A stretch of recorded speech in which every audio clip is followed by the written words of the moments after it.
Hello and welcome back to my channel, or welcome if you're new here. Today we are doing a book haul because I've gone crazy the past couple months, I'll be honest. I ordered like maybe 30 new books and I've been gifted some books and I had to buy some books for school, and so I have all kinds of books. I probably won't be buying books now for quite some time because I am going back to school next week, which means I won't have a ton of time to read other than the books and materials that I have to read for class, obviously. So this is kind of like my end of summer, beginning of fall book haul, where I'm being really hopeful that I have time to read all of these, but definitely won't. This year I have an Irish Lit and Ghost Stories class, which I'm so excited for, and the reading list kind of slaps, so we're gonna go ahead and start there.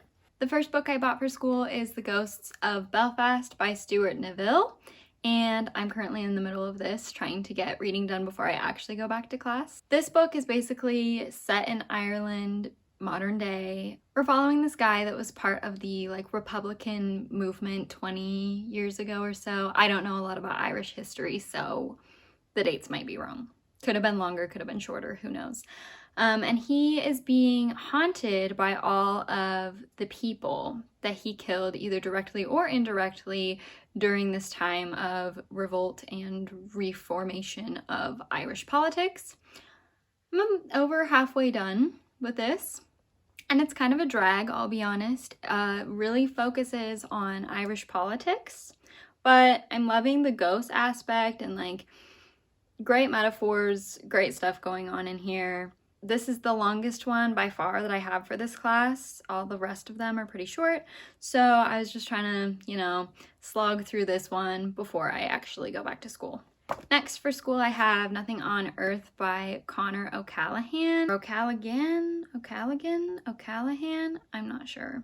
This is very short, which is great, and the premise is that a little girl shows up on this man's doorstep one night and he lets her in, and she starts telling him about how her family's going missing and there's some weird stuff happening at her house, and that's all I know. That's all the back says.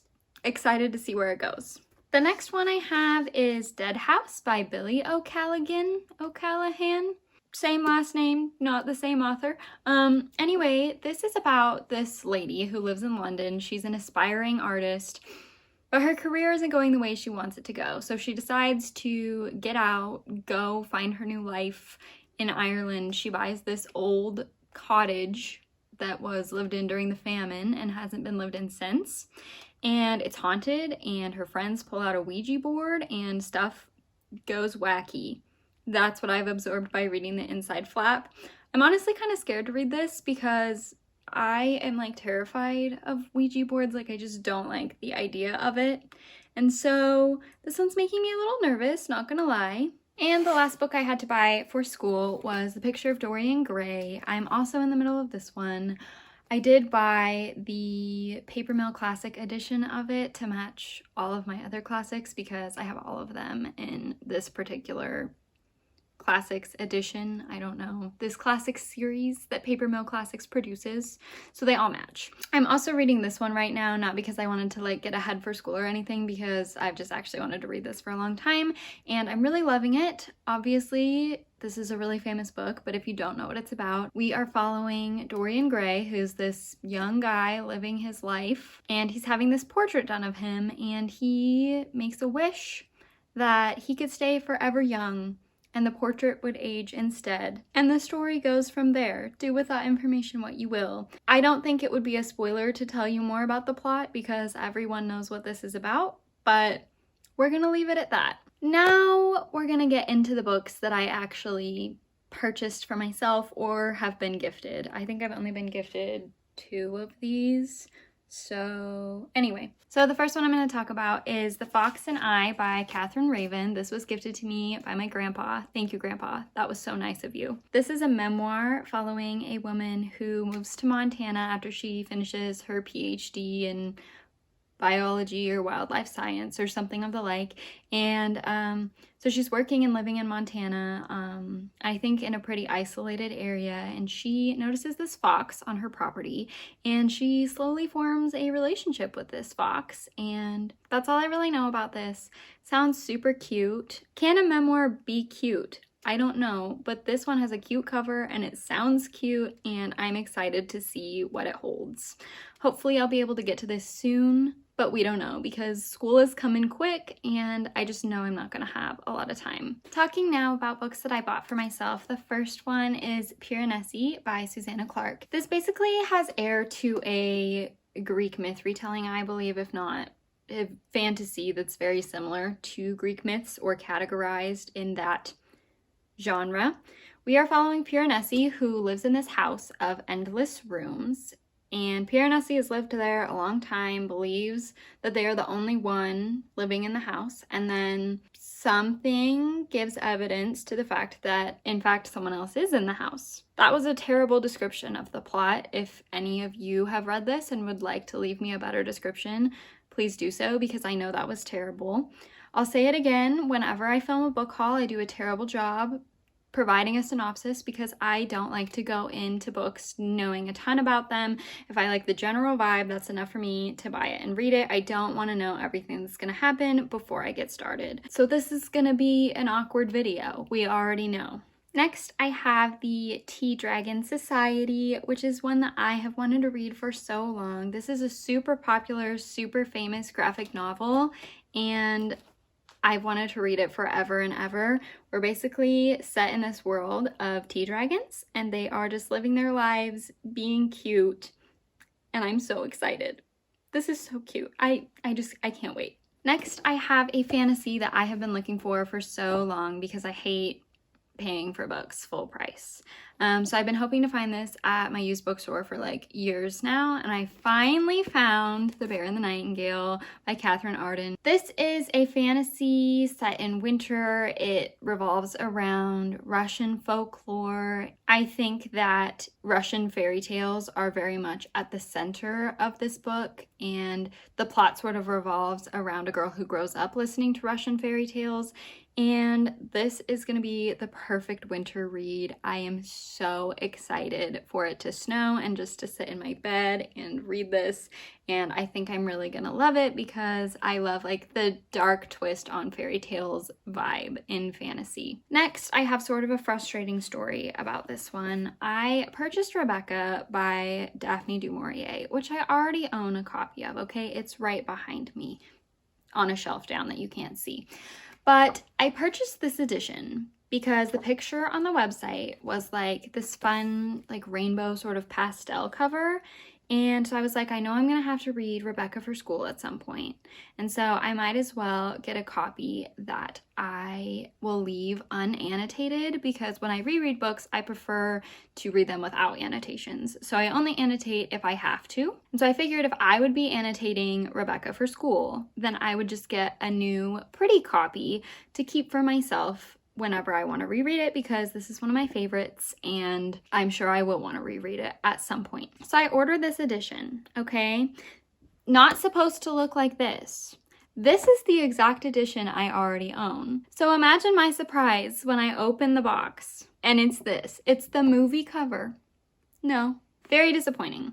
Anyway, Rebecca is like the original like domestic thriller, to be honest. Like it's a classic, but it's a domestic thriller. I'm not sure how to explain it better than that. Basically, this lady marries this guy and she moves into his giant mansion and some weird things are happening and it's very mysterious and we don't know what happened to his first wife, and I'll leave it at that. Next, we're getting into a category where I was feeling very inspired by fall, which is just around the corner. And I love to read thrillers in fall.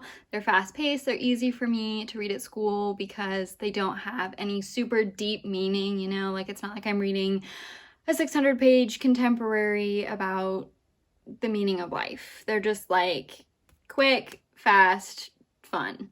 So I purchased a bunch of thrillers for myself to read this fall, and I'm hoping to maybe make a video about some of these, just like recommending you fall reading recommendations. So anyway, the first one I have is Bone Deep by Sandra Ireland, and what I've gathered from reading the back is that we are following this either a retired academic writer who's now taking a turn to focus on some folklore surrounding the local atmosphere and writing about some haunting events from the town's past. And everyone involved in the plot has secrets and, classic setup for a thriller. Small town, let's figure out what really happened. Lots of secrets. Everyone involved is hiding something. Everyone involved is unreliable. Love it. Next, I have The Breathless by Tara Gojan. I believe that's how you say her last name. If it's not, I'm sorry. This one is following May, whose sister died a year ago, and her sister's boyfriend went missing on the night that she died. No one knows what happened, and a year later he appears. But did he really have something to do with the death? Probably not, because otherwise, does this book even really have a plot? I'm not sure.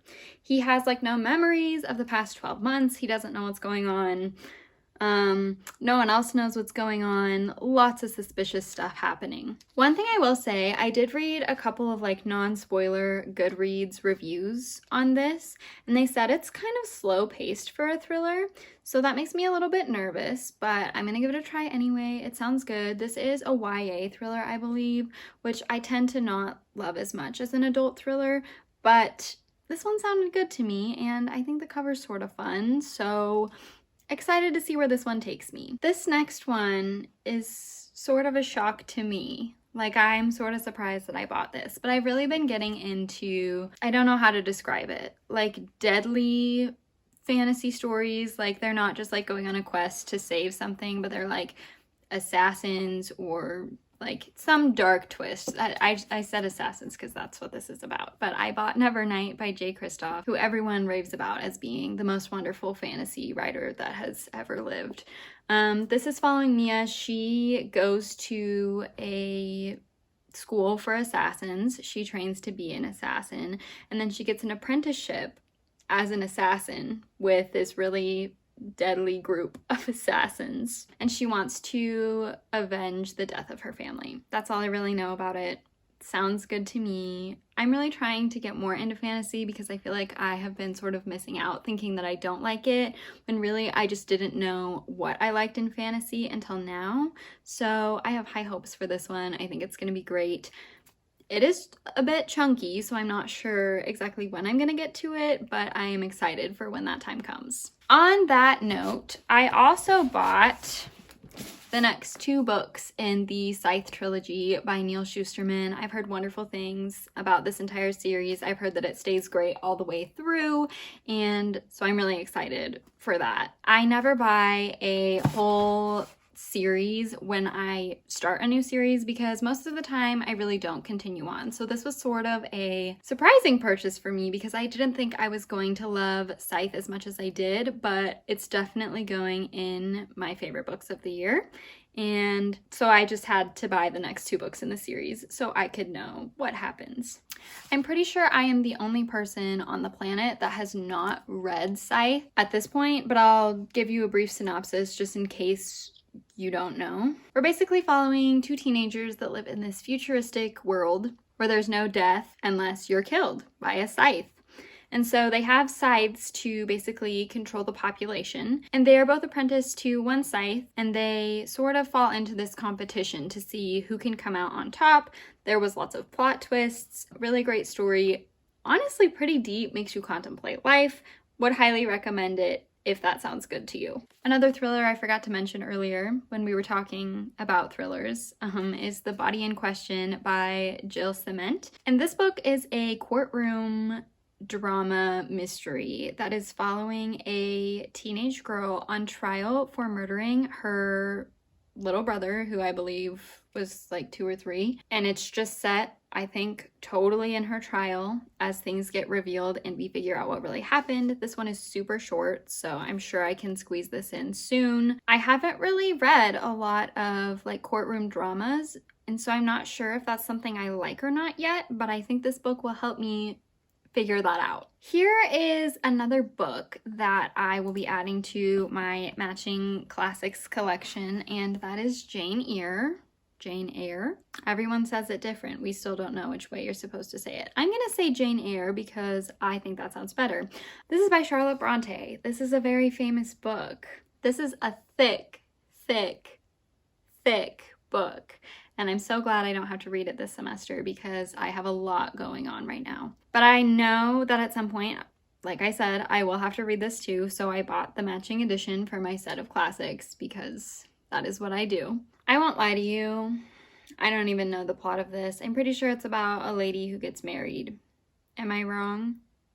I don't think so. Similar vibes to Rebecca, maybe. Like there's some like sketchy stuff going on too. Is this the one with Mr. Rochester?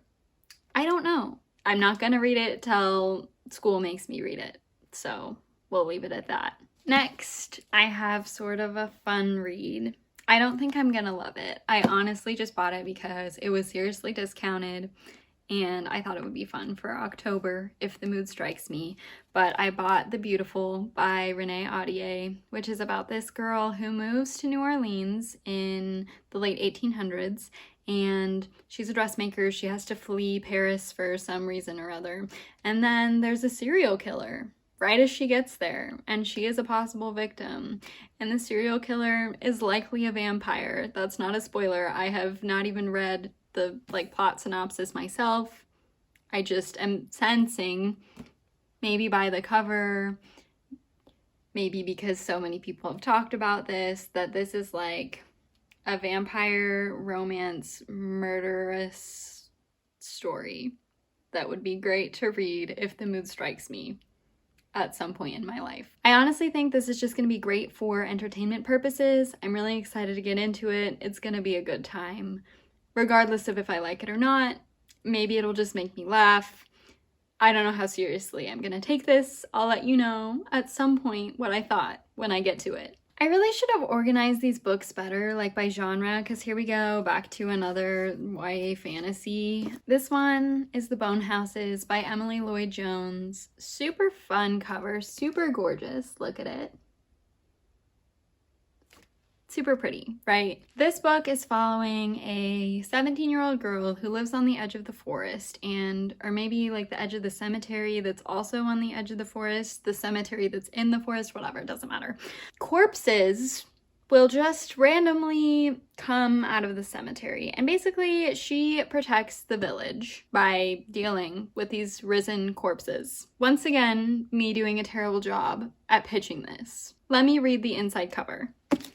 Okay, she's doing that. She's dealing with the dead bodies that don't stay dead. Then this guy comes to town. He's a map maker, and the corpses start to go crazy. Like, they are like coming out of the ground quick all the time. And so then our main character and this map maker dude have to go on an adventure together into the mountains to discover something and save the town. Pretty basic setup, but I'm liking the dead body rising from the ground aspect of it.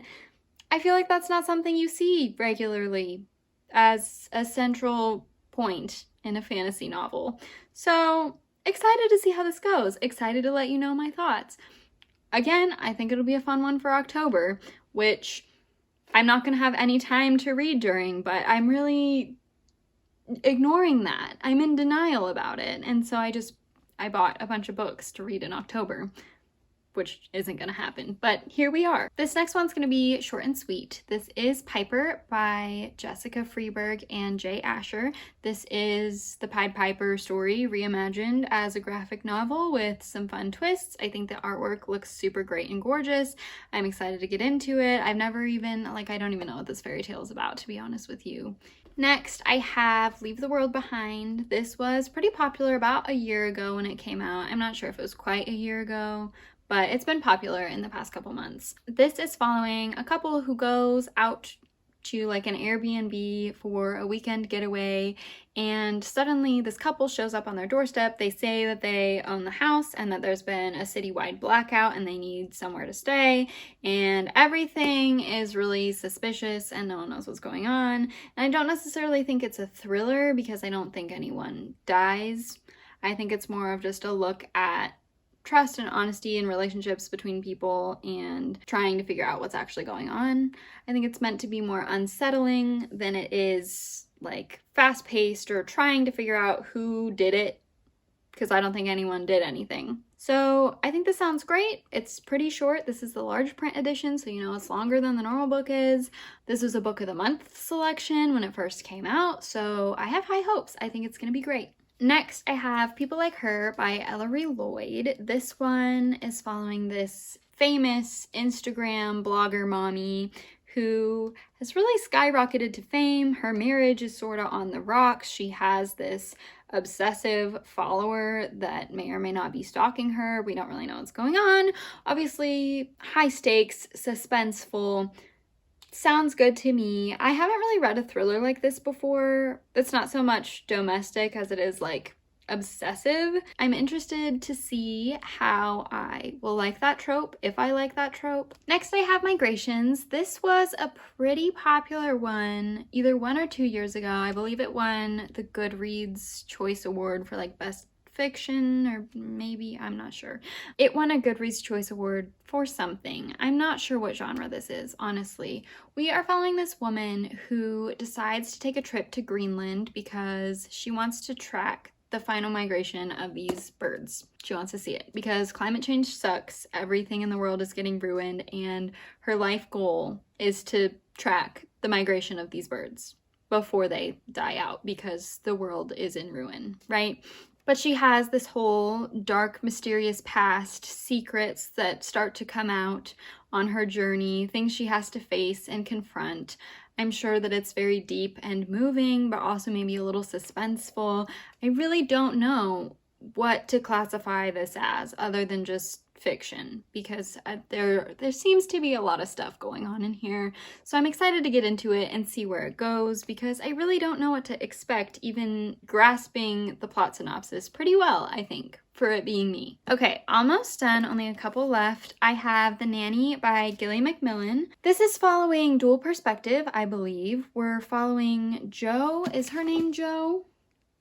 Yep, we're following Jo in her childhood when her nanny randomly goes missing one night, and then Jo, 30 years later, coming back to her childhood home, trying to fix her relationship with her mother when a body turns up in the lake on the property of the house. And is it the nanny? We don't know. We will find out when I read it. Next, I have His and Hers by Alice Feeney. This is following a woman who is hired to cover the murder case of another young woman. And it turns out that she knew this murdered woman, but she doesn't tell anyone that she knew this murdered woman, which seems kind of suspicious. We also have a detective, I think his name is Jack, and he knows that Anna, who is the news anchor, knew this dead girl. So he's suspicious, but then he realizes he's also a suspect in the murder. I'm not sure how that comes to be, but that's what the inside flap says. And it promises a killer twist at the end. Haha, pun intended, not really. Maybe it was, I'm not sure. But I hope there's a killer twist, because if it promises me a killer twist and then I see the twist coming, that's gonna be disappointing. We only have 3 left. We're almost done. Here I have All These Beautiful Strangers by Elizabeth Leffith, I think. This sounds very complicated to describe plot-wise, so I will give you a summary of like the first paragraph in here, which basically says this mom randomly disappears and leaves her child behind at their lake house when she's 7 years old. An hour years later, and she is at her fancy either boarding school or college, and she finds herself amidst this it crowd, and then some Pretty Little Liars like stuff starts to happen, like lots of drama, lots of secrets, lots of like blackmail and who did it and things coming together and falling apart. Not necessarily like exactly like Pretty Little Liars, but like this group of friends, secrets, weird stuff going on, suspenseful. Sounds good. That's all I'm gonna say about this one. This is really long for a thriller, so I think that it's more of like a drama than it is a thriller, like a drama and a mystery. Second to last, we have Apples Never Fall by Leanne Moriarty. This was an ARC sent to me. It comes out on either September 7th or 14th. I can't remember which day. I have already read this. It was super great. It is the classic Leanne Moriarty setup of a family drama with a mystery woven in. We are following this family of tennis players. They have 4 kids and the 2 parents. And one day the mom goes missing and it's super suspicious, and the family's trying to decide, like, is their dad guilty or not? And kind of as a subplot, we get flashbacks to a year earlier when this woman left an abusive relationship and moved in with her parents. And now they don't know where she is either. And so they're trying to piece together, does this woman that moved in with their parents that is now gone have something to do with their mom's disappearance? We don't know. So you're following their family drama, their suspicions of their father, their questions about their mother, and all of the drama from their childhood come together in a great piece of literary work. I would highly recommend you read it. This was super fun. That's all I have to say on this one. And I saved my most exciting purchase for last. I'm not going to talk about plot or anything with this one. It is Grimm's Complete Fairy Tale Collection. I love the Grimm fairy tales. I love dark fairy tales. And obviously these are the originals. This is a huge book with shiny gold sprayed edges. A beautiful cover. Beautiful inside art. Inside art? I don't even know what to call this. I don't even think you can see that. Now you can. And then all of the stories also have pictures. It's beautiful. I'm really excited about it. I've wanted this for a really long time. I asked for it for Christmas and for my birthday, and no one got it for me. So when I went to Barnes & Noble and I saw that they had one special edition left, I bought it because it seemed like fate and I felt like I deserved it. So I think that is a good note to end this video on. Thank you so much for watching. I hope you enjoyed. I'm sorry that I still don't know how to give a plot synopsis. I think that's it. I think that's all. So have a wonderful rest of your day or night, and I'll see you in my next video, hopefully soon. Bye!